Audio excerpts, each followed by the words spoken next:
8, 7, 6, 5, 4, 3, 2, 1. Am I on? Hello everyone, I'm Menopause Campbell, founder of Kimia and author of The Omni Advantage. Welcome to another episode of LinkedIn Live Digital Transformation Series. I'm genuinely delighted you're here with me. Today, I'm joining in from Knoxville, Tennessee, and please do drop a quick hello in the chat and let me know where you're tuning in from. At Kimia, our purpose is very, very simple. Is to unleash human potential to create a healthier world. And a big part of that is helping healthcare leaders create more meaningful engagement through better leadership, communication, and digital transformation. Over the last 4 years, these digital transformation conversations have been about challenging thinking, sharing experiences, and exploring how we can engage healthcare professionals in a way that really genuinely add value to them. And that's exactly why I'm delighted to welcome today's guest, Tina Backhouse. Tina, it's a really great pleasure to have you here with us. Thank you so much for joining me today. Oh, thank you, Menez. It's a real pleasure to be here. Super. And before we dive into the conversation, let me properly introduce you to everyone who's listening or watching this. Tina spent more than 25 years in senior leadership across the pharmaceutical industry, launching innovative medicines and leading teams across Europe. But what really distinguishes Tina is the impact she's had beyond commercial leadership. She's become one of the UK's most influential voices in women's health, championing for better policy, greater equity of access and improved care for women. And as a member of the government's Menopause Advisory Group, vice chair of Menopause Mandate, and now an ambassador for well-being of women, Tina has really helped shape national conversations and influence real policy change. So I'm really delighted you joining us today to share your experience and Tina's experience, leadership journey, and her vision for women's health is really, really inspiring. So thank you, Tina, and welcome. No, you're very welcome. I love talking about this subject, so it's a pleasure to be here. So thank you. Amazing. You know, Tina, I often ask this from our amazing guest. Do you remember how you and I met? Yeah, so I think, so I know it was at Pfizer because we were both at Pfizer. I can't remember when, but I remember I was in one of the southern regional offices and you were in the northern office in Scotland. I think you were doing regional marketing at that time, I think. So, that's right, yeah. But apart, and I remember perhaps talking about certain campaigns with you, but that's, I mean, when we worked at Pfizer, and I mean, the great thing about Pfizer, there were so many people that your network is huge, right? Because so many people you meet say, oh, we worked together at Pfizer. Now, some of them, it's difficult to remember. And but I definitely remember that's where we met and worked together, yes. But I can't remember when that was. We had a regional office, and ours was probably one of the smaller regional offices. Yes. As ours was for Scotland and Northern Ireland. In Edinburgh, but I remember there were maybe about 200 people working for that region, or maybe 120. And I remember when we had national sales conferences, or even we had a marketing conference. I remember I went to the marketing conference. There were like about 200 people just in the marketing. No, I know. There was 120 first line managers. You know, that's so you crazy, go to a right? manager briefing and it'd be like a conference. So it was crazy, right? And it was such a growth time, wasn't it? Yeah, definitely. You came from, did you not come from Park Davis when we merged? Right, so when we merged to Park Davis. I did, and I tell you, Tina, it was really weird because in Park Davis, we had the regional structure. We decentralized. So all the central marketing budget was devolved to the region. Right. Park Davis went a step further than Pfizer. So we went through the merger with Pfizer, and everybody in the leadership team who was working with me, apart from the first line managers, but the first line managers were not working in the office. They all kind of left. They took redundancy and left the organization.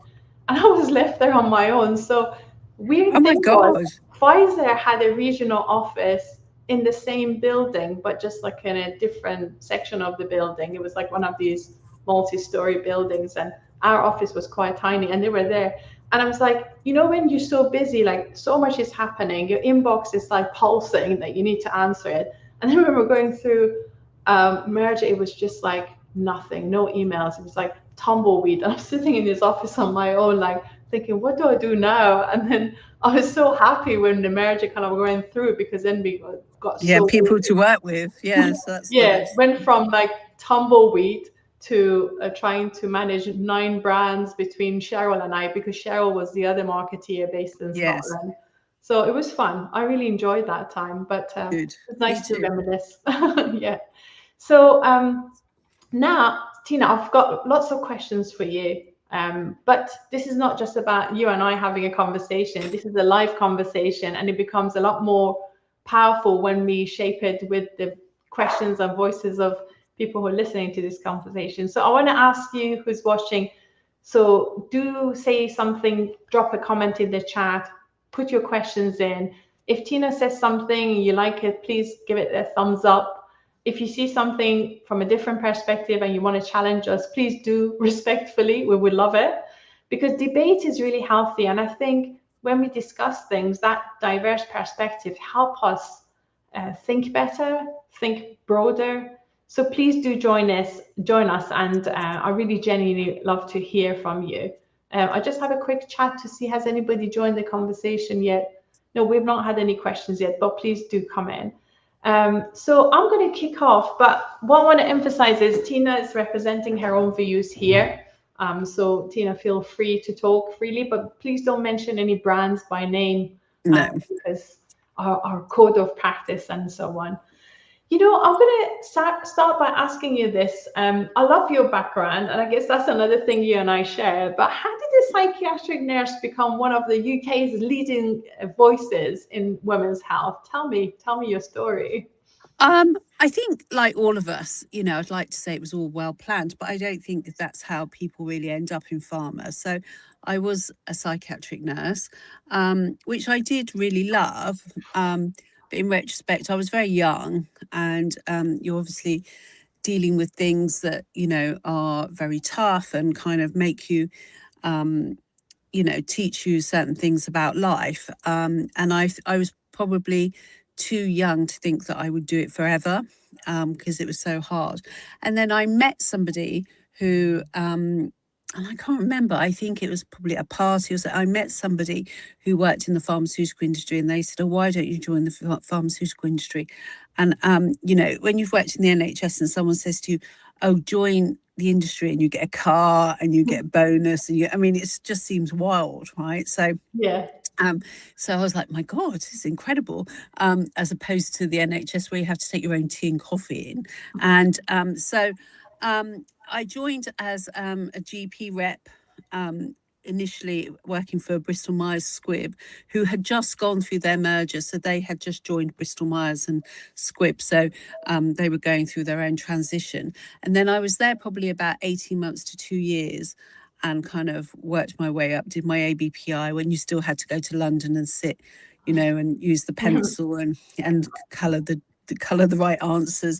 And I then was out one day. I'd become a hospital rep, and I was out one day in a hospital, and I bumped into a rep from Pfizer who was out with his manager, and it was when Pfizer were going through their massive growth spurt. They'd just taken on Lipitor, and so they had a lot of products coming out at the same time in the 90s. And he said to me, oh, why don't you join Pfizer? Obviously, because he was probably going to get paid to recruit people as well, so which we all know now. But it seemed like a really good idea, and I did. I joined Pfizer, and I worked my way up through the ranks in Pfizer. I did a trainer's job, area manager, regional manager, national sales manager, speciality, sales operations manager, marketing jobs. So I did a lot of roles at Pfizer, and eventually left Pfizer, went to work in various different companies, smaller companies, because I think once you worked in one big company, I didn't necessarily want to go and work in another big company. I wanted to work in smaller companies where you could make more difference, and worked at Almirall, for example, who were just setting up the respiratory business in the UK. And that was a startup, which was a lot of fun. I really liked doing that, taking it from nothing and building teams and doing that. And then eventually, at the end of 2019, I took redundancy. And I wasn't really sure about what I wanted to do next, because actually now I know, although I didn't know at the time, I was kind of quite burnt out with my own menopause, which wasn't being properly diagnosed, and I wasn't getting any help for. I lost a lot of confidence. I had a lot of anxiety problems, and I didn't really feel like I was in the right position to get a job. It's quite hard to get a job when you're feeling like that. And eventually, and that was in the November, and in the January, someone said to me, "There's this company called Theramex, and they're starting a women's health business, and you'd be great at it." And everyone was saying, "Oh, you should go." And I went and I met them. I first of all I met the CEO online on the Friday afternoon. On the Monday, I went into the office in Sloane Square on the Monday morning, met our head of HR and various other people, and then started on the Wednesday morning. And but I was initially only going to go as an interim for a few months, because I didn't know if I could really commit to a full-time job. And and to set the business up, to set the menopause business up, because we had acquired menopause products, and to set the UK business up, because at that time the UK business for Theramex was worth about $1 million. It was very small, and they were looking for someone to kind of build it and launch the products. Then we went into lockdown, and the world became crazy, and there was HRT shortages, and to cut a very long story short, I just felt that this was where I was meant to be, and that women's health, I'd been kind of led to women's health. It became a real passion of mine, and still a massive passion of mine, and it was really what I wanted to do. So I stayed then for 6 years, doing all of that and getting massively involved in women's health, wider than the company. And yeah, so that's how I got to be in women's health, I guess. Tina, it's really fascinating how menopause affected you personally, because I've never told you this. I'm going to tell you now. I always looked at you because I felt you had this aura of confidence, like you projected this confidence. So I can't even imagine you not feeling confident. But then if No, you no. know that's the person you are, and inside you're not feeling it, that must have been quite tough. And as I was reflecting and listening to your story, I think the reason you were so successful and passionate in women's health and the work you did with Theramex is probably because you've been a nurse, so you've seen it from an HCP perspective. You've been in commercial pharma, marketing, sales for years. Then going through menopause, you experience patient perspective.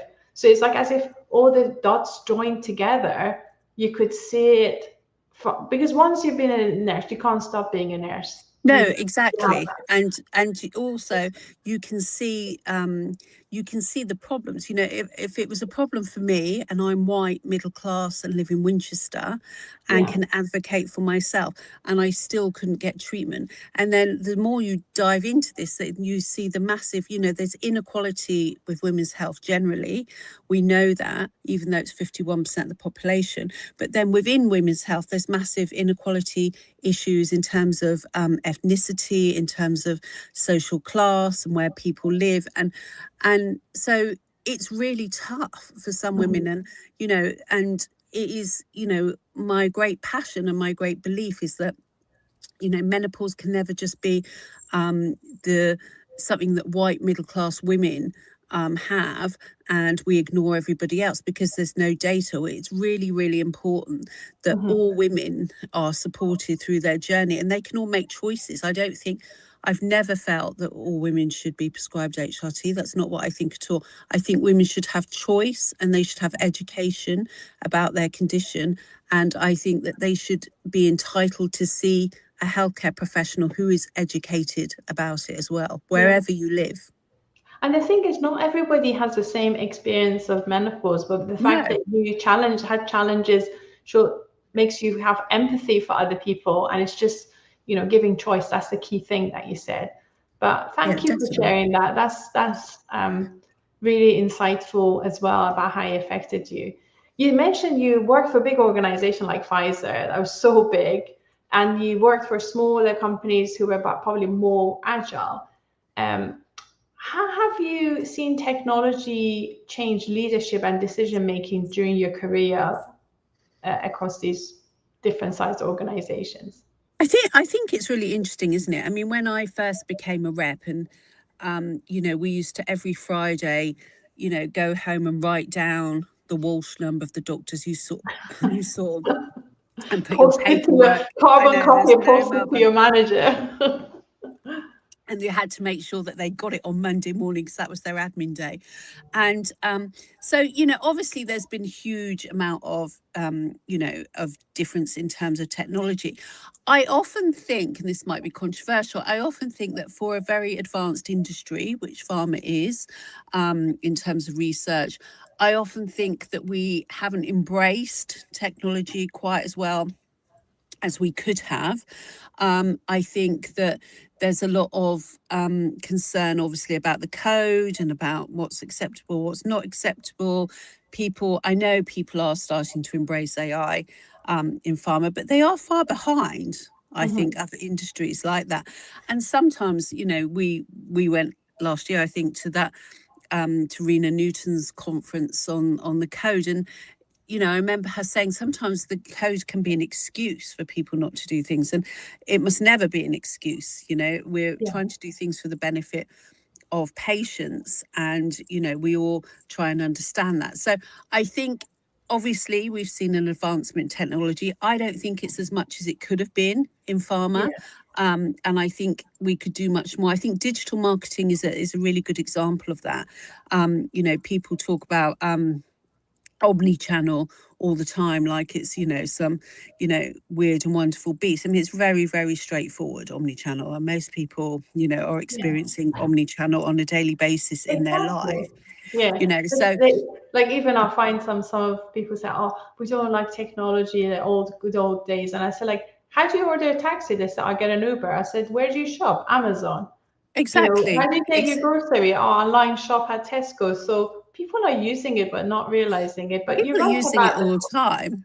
And you know, I use it all the time, and you know, I meet lots of people and I can't remember everything, and I like to know, you know, tell me, you know, get Claude to tell me about this person I'm about to meet. What could I speak to?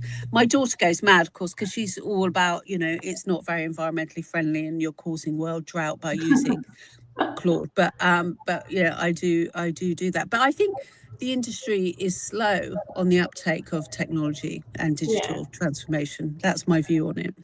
I mean, the organization invests in it, but the transformation often either succeeds or fails because of, I think, people rather than platform. It's always because of people, and it's, you know, they will often have the best technology because they often buy the best technology, but people, and I think a lot of that is people are, you know, scared within the code. They don't understand, you know, the code itself. The ABPI hasn't really kept up, I don't think, with the digital era. And you know, obviously part of the code beauty is it's very grey, but for some people that greyness around digital is really holding them back, I think.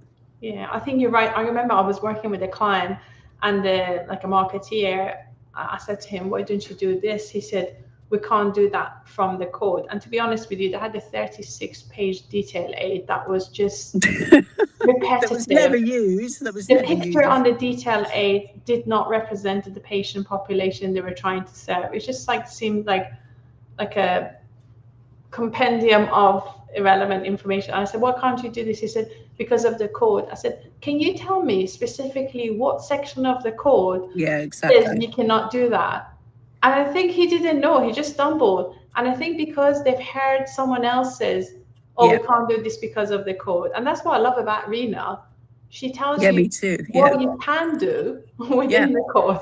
Absolutely. And, I've often, dropped her a message and said, can I just ask you a quick question? And she's come back with total clarity. And I think that's exactly what you need. And I think, it doesn't best suit customers either, because doctors want to engage digitally, and it suits how they run their day-to-day lives as well. So I think, pharma need to get better at that. Yeah. And within the organizations you were leading, have you got any lessons that help the people to embrace the technology? I think for us, it was always, at Theramex, which is a smaller company, it was always about getting the best support and getting people like Rena in to really talk to people and to explore people's worries, because we all know from leading sales teams in the past, you can give them the best sales aids on iPads, you can give them the best iPads, you can give them all this technology, and sometimes it never comes out of the bag, and that's because you have to do that change leadership thing before you even introduce the technology.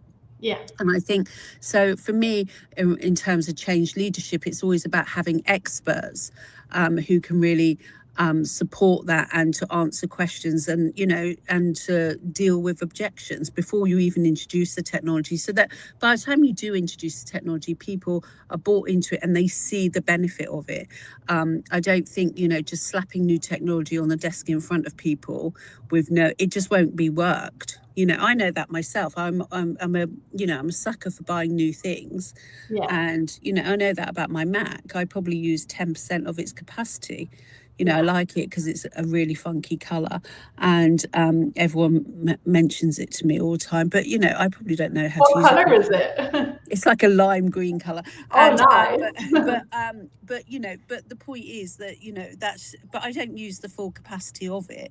And in Yeah. fact, once I had like an hour to spare, and I happened to be walking past the Apple shop in Covent Garden, and I went in, and they were running like these free consultations, and I did one about how to use, because I've always got the latest iPhone, and all the gear and no idea really, and I actually spent an hour, and they showed me how to use my phone. My God, and it was free. It was the best hour I've spent. Amazing. It was amazing. I'd really recommend people do that if they have Apple gadgets. Go and find out what free courses they run. It's brilliant.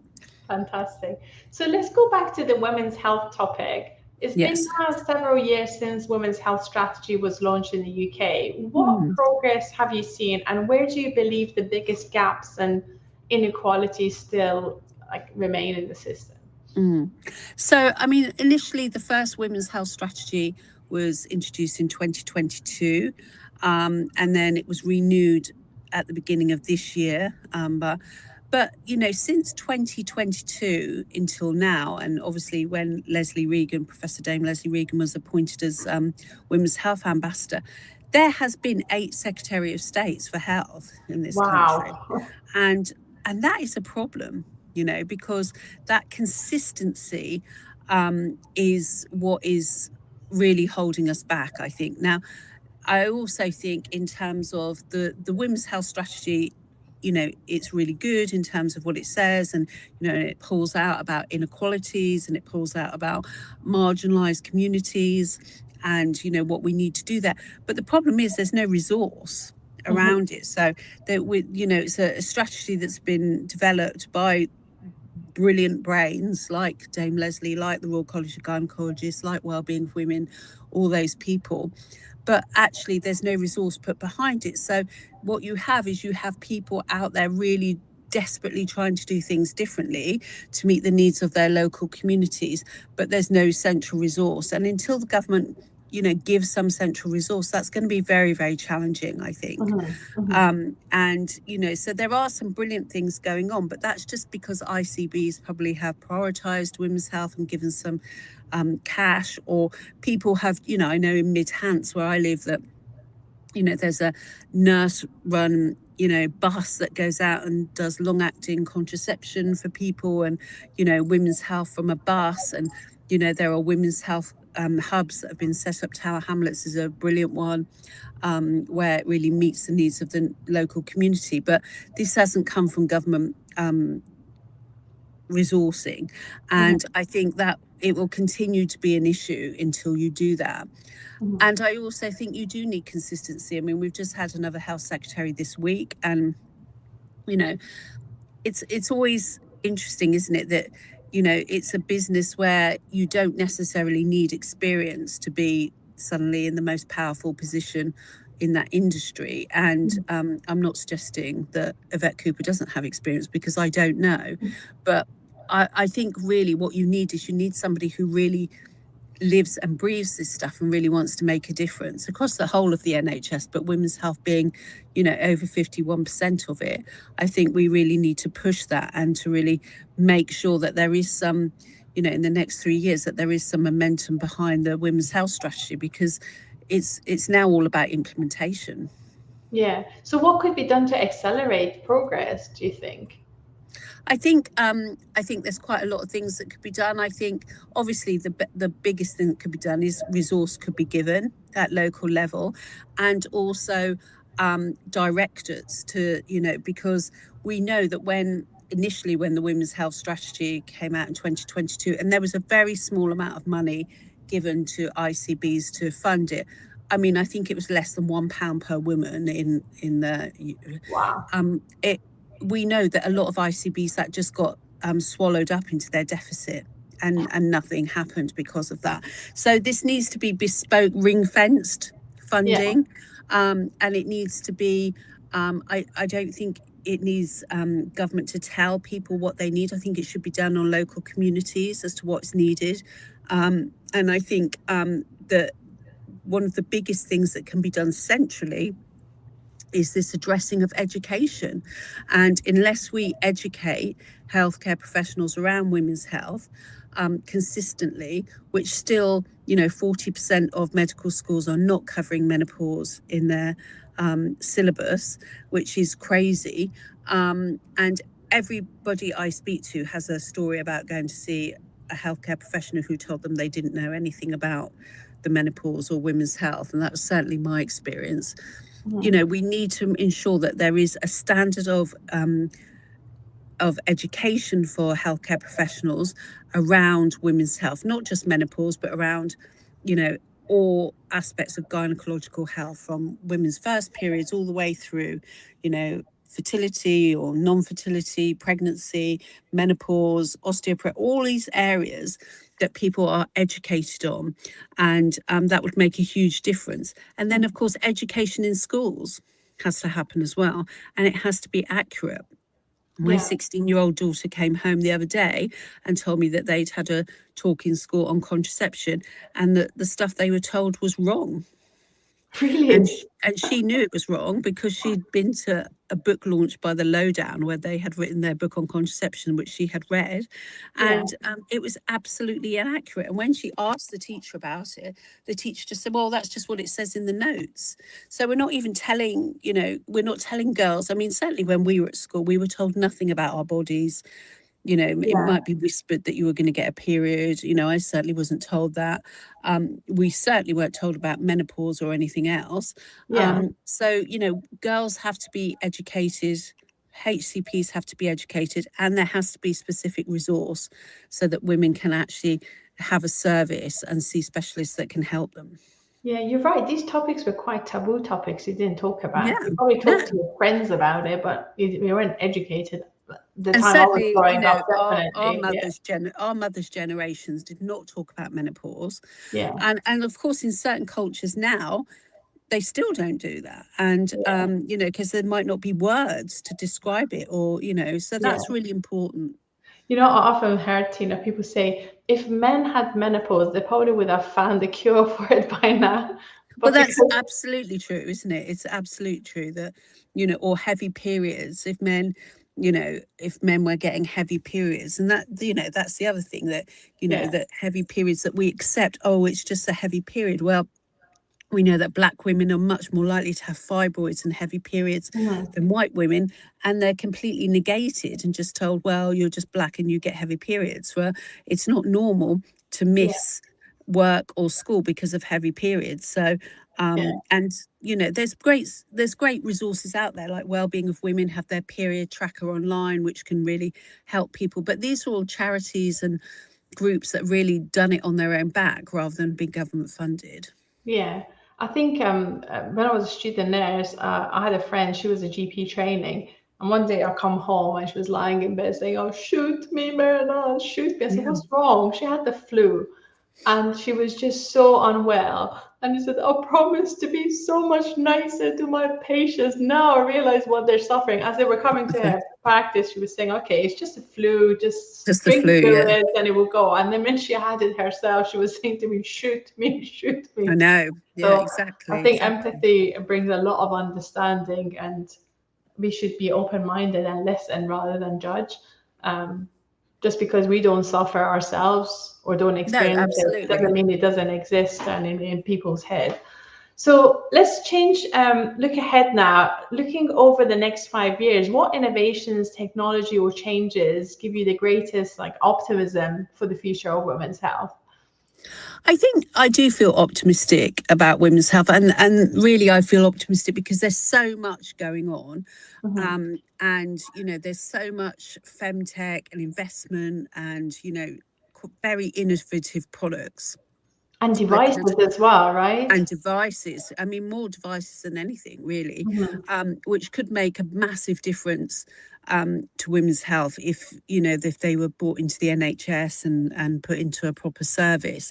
I think as well, what makes me optimistic is, you know, having a women's health ambassador, having really positive big groups of very influential women who in Parliament, in colleges, in societies, in groups, in charities, who really, you know, live and breathe this stuff on a daily basis. I mean, there are some people that I speak to every day about women's health, you know, and I only know them through women's health. And that's what we do. And we're constantly trying to think of ways, you know, how can we do a pilot? How can we make this work? How can we work together to try and make a difference? I think, you know, there is a big area that we still have to keep a lot of pressure in policy on the government. Look, we've had some good wins in terms of the HRT prescription price and, you know, the over 40 health check. But since the government said that they would include menopause in the over 40 health check last October, again, we've had 3 Secretary of States for Health, and that hasn't been implemented. So really, from a menopause mandate point of view, pushing that to make sure that that is implemented and that all women benefit from that nationally across, you know, the whole of the country is really important. So I also think, and I know because I'm having conversations with people all the time, there's a lot of investment, big investors, banks, they really see this, you know, now, you know, cynically, they see it as a big growth area where they can make lots of money. But, you know, but if you look at it not cynically, what you're seeing is you're seeing a lot of founders and banks who are prepared to back women's health products and women's health innovators.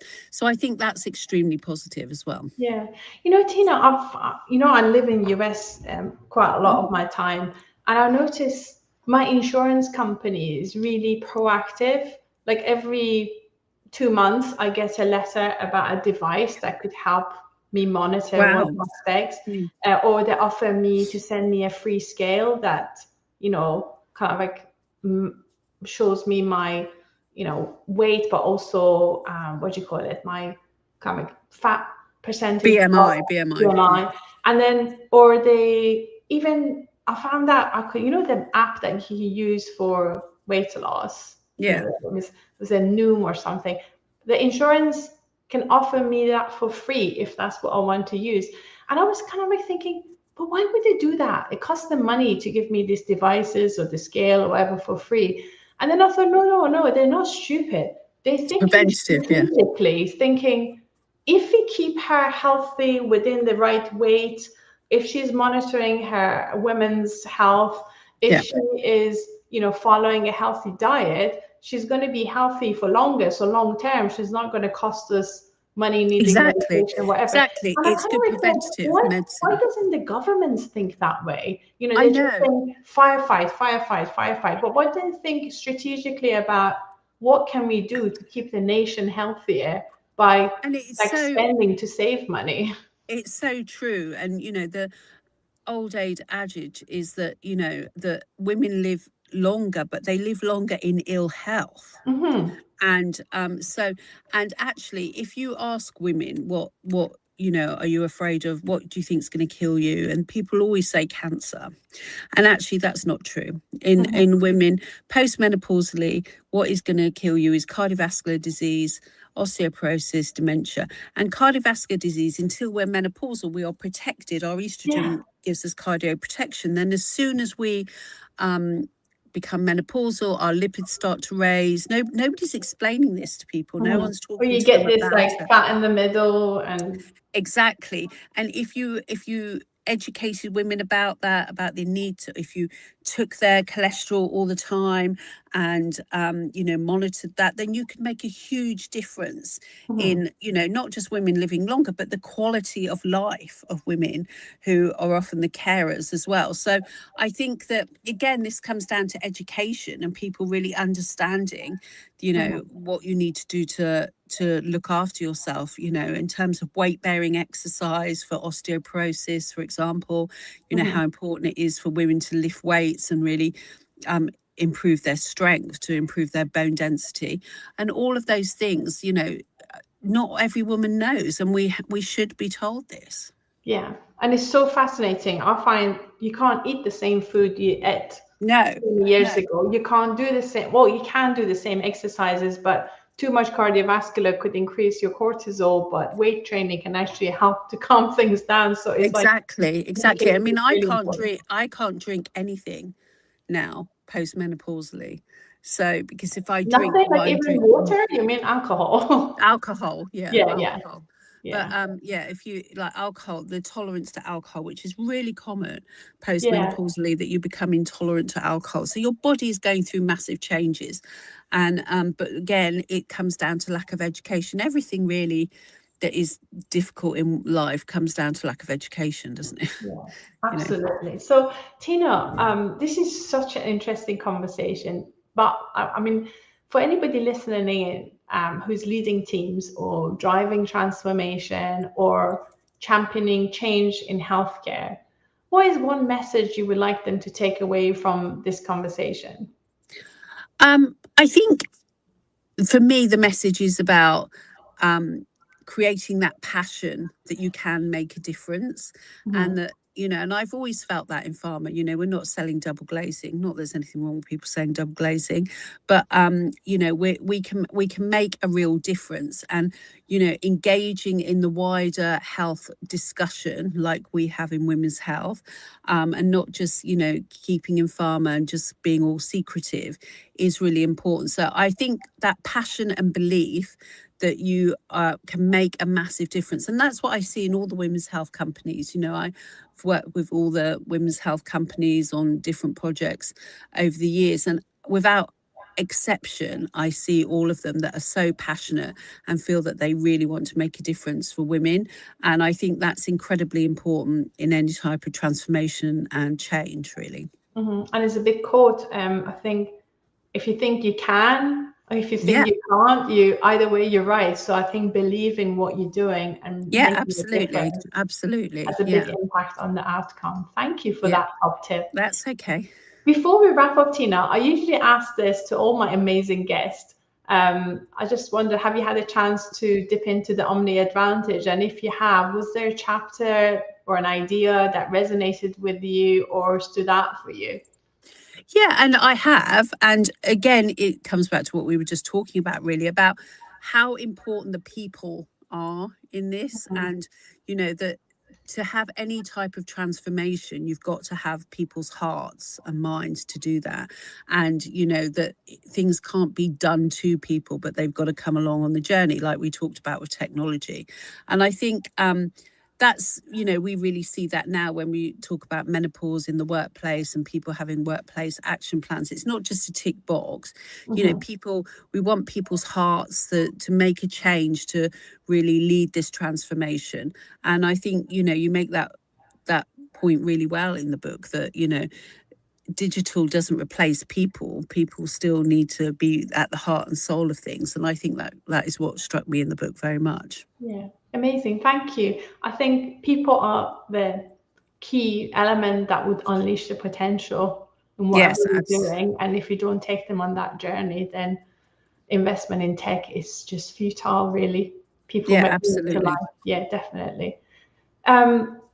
I was going to say thank you so much, Tina. It's That's been a okay. real Before I go, pleasure. can I just say one thing, Vanessa? Of Can course, I of just course. say at the moment we've got our big menopause mandate survey out, which if you go on the menopause mandate website, you'll see the link to that.